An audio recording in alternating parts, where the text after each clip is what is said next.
Hi, guess what? It's story time. Well, and it's raining outside. Well, not horribly. It's like enough just to, I don't know, be nice. And thunder, and I just saw the cats go underneath the couch.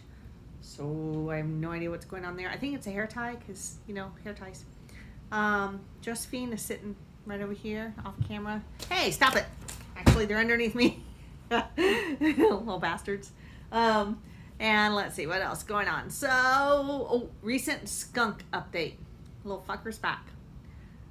So this weekend I go to take Josephine outside. I have to pick her up before I let her out now. I can't just open the door and let her out because there might be a skunk or two out there. And so I pick her up, and scurrying off the porch is that damn skunk. It was on my porch. What the hell? So I yell at it, and it runs off. And so we go outside, and I see it. So I stomp and I yell because I'm getting kind of pissed at these damn skunks. And it runs to the side of the house. And so I'm afraid to put Josephine down. So I go peek around the side of the house, and it's staring at me. So I start throwing things at it, and it never left. It just never left. I have to come back inside and put Josephine on her line and take her out to the front yard to go potty, because the skunk wouldn't leave the side of the house. I don't know why it's coming in the backyard so much, but there's nothing on the porch. I don't know.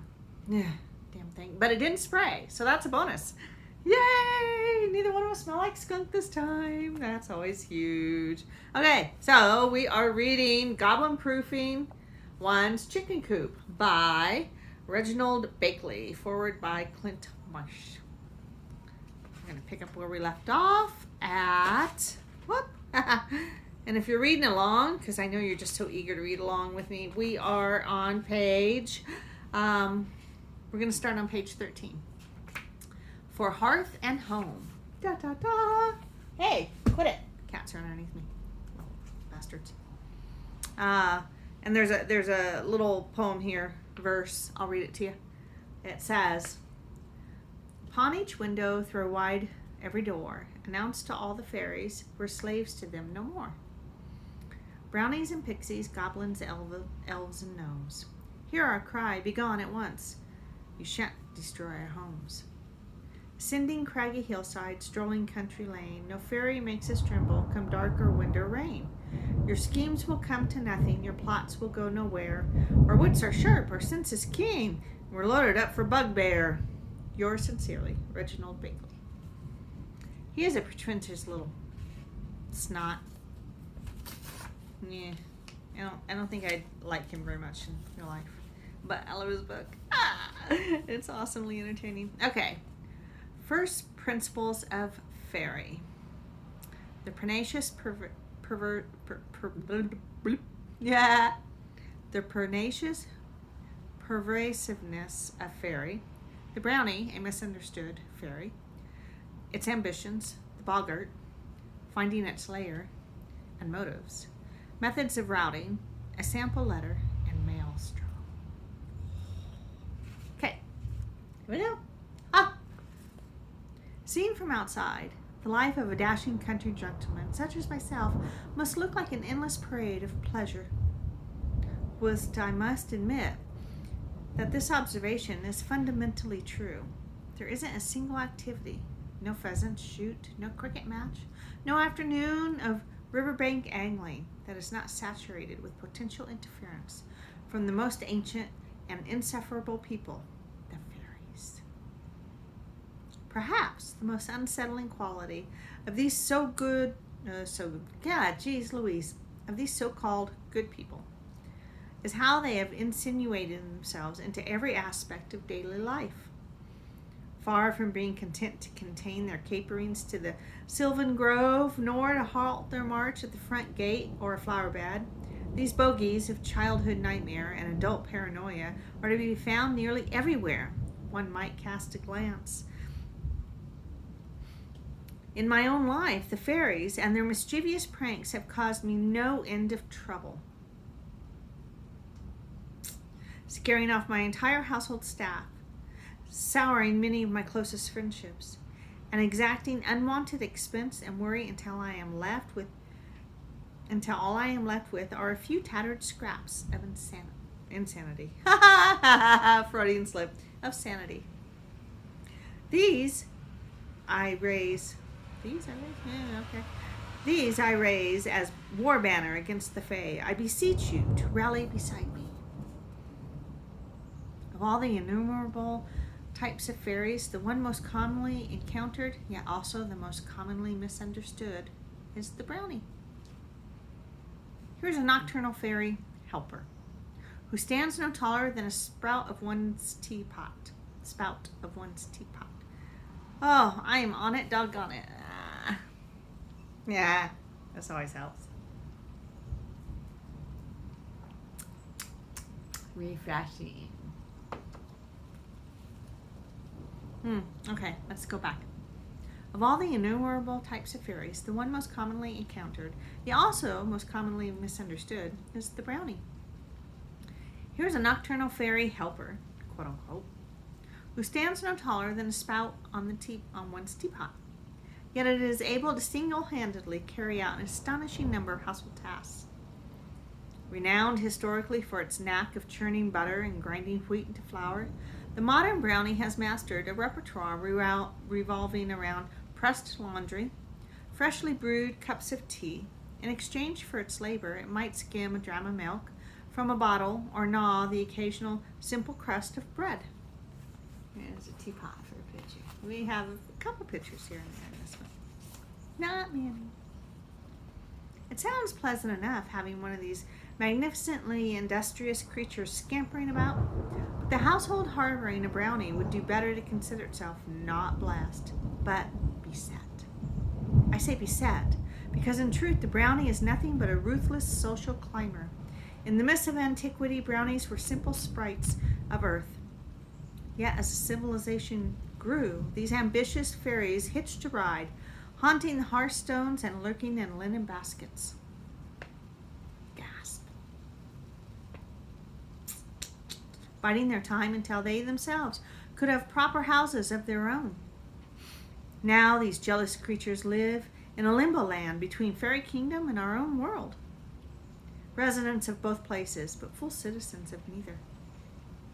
By serving us endless cups of tea and pressing our clothes into immaculate Christmas, they hope to ingratiate themselves upon us. They hope to become, in a word, men. This is a preposterous state of affairs. Oh, that is its own paragraph, let me tell you. Look at that. See how it's written? Its own paragraph. No, dude is serious. Even though the brownies are ignorant of their rightful place, I could almost be persuaded to adopt them into the fold. They are that fantastically useful.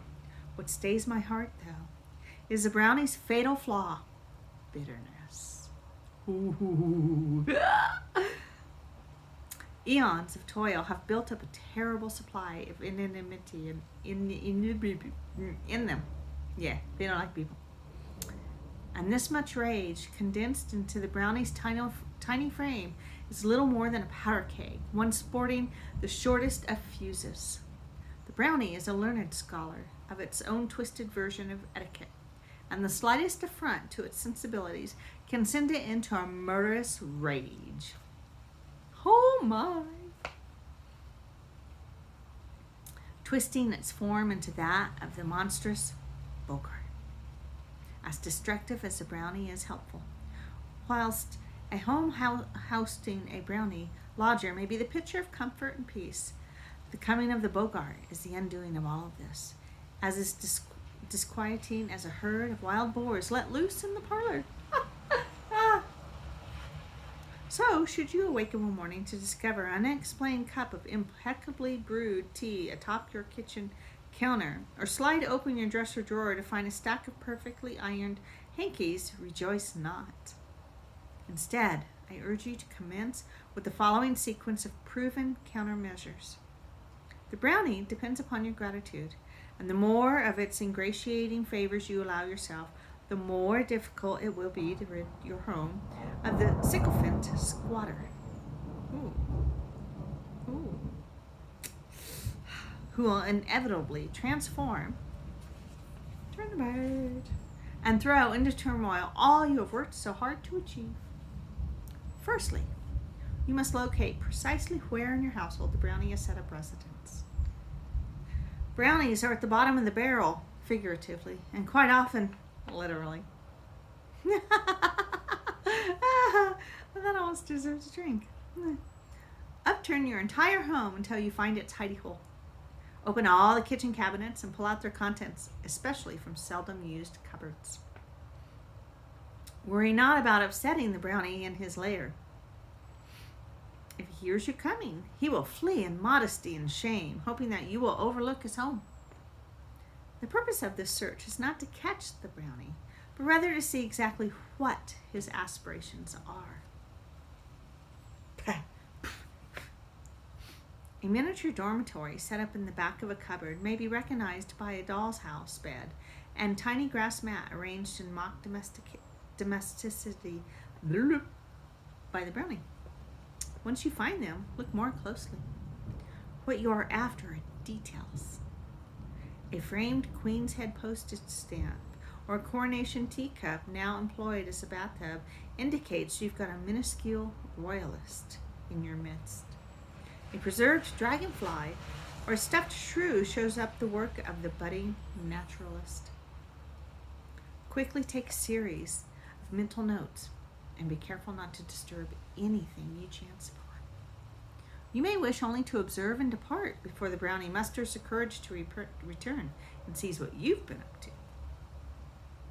Once you have determined to your satisfaction the particular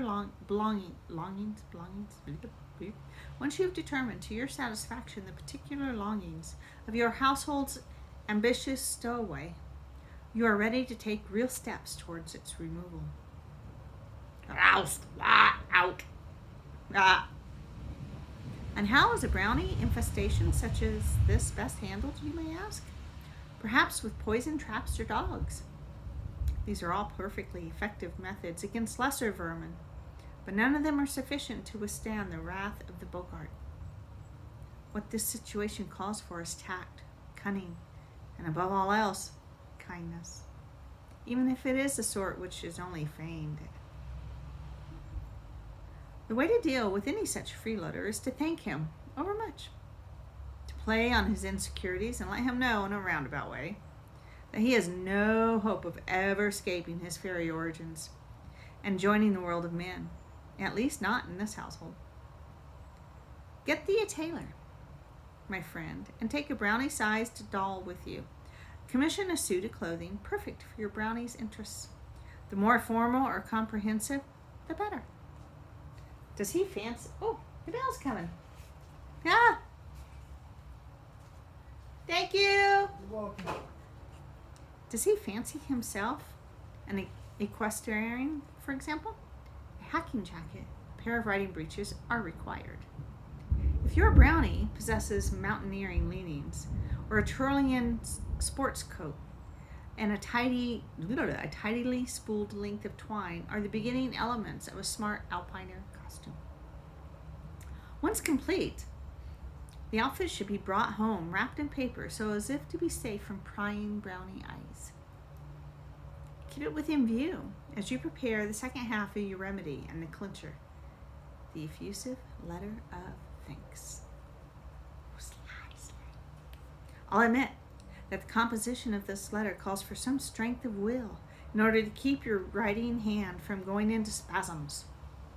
But remember, there are times in life when sentiment trumps sincerity, and this is one of them. Aim to flatter, yes, but with full indication that you recognize the brownie as a brownie, not as the man it wishes to be. I give here an example of how to compose one such letter. Use it as you will, or not. I'm sure your own situation will call for a letter with its own particular flavor. Sample letter. Oh, I'm gonna read it. Estimable house brownie. Book corner, pan cabinet, kitchen. Bakeley Hall, Pembrokeshire, Wales. My dear Mr. Brownie, since you've come to stay, the house has positively gleamed with cleanliness and good cheer. Oh, to think I've got my very own fairy.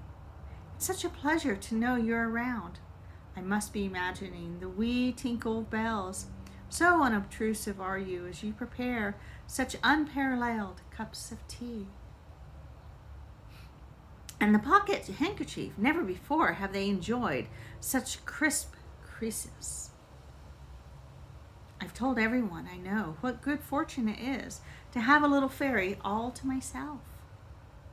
My only regret is that I can't repay you with more than this new suit of clothes for your days off, when you are free to trundle about and play at your little man's activity. So charming and quaint. Thank you, 20 times over, you diligent and amusing creature. Yours sincerely, Reginald Bakeley. In my experience, it is easier to write such a letter whilst biting into an old belt. Although this can get in the way of the oft-consulted whiskey tumbler. Well, maybe he and I do have something in common after all. I trust you'll find the way that works best for you.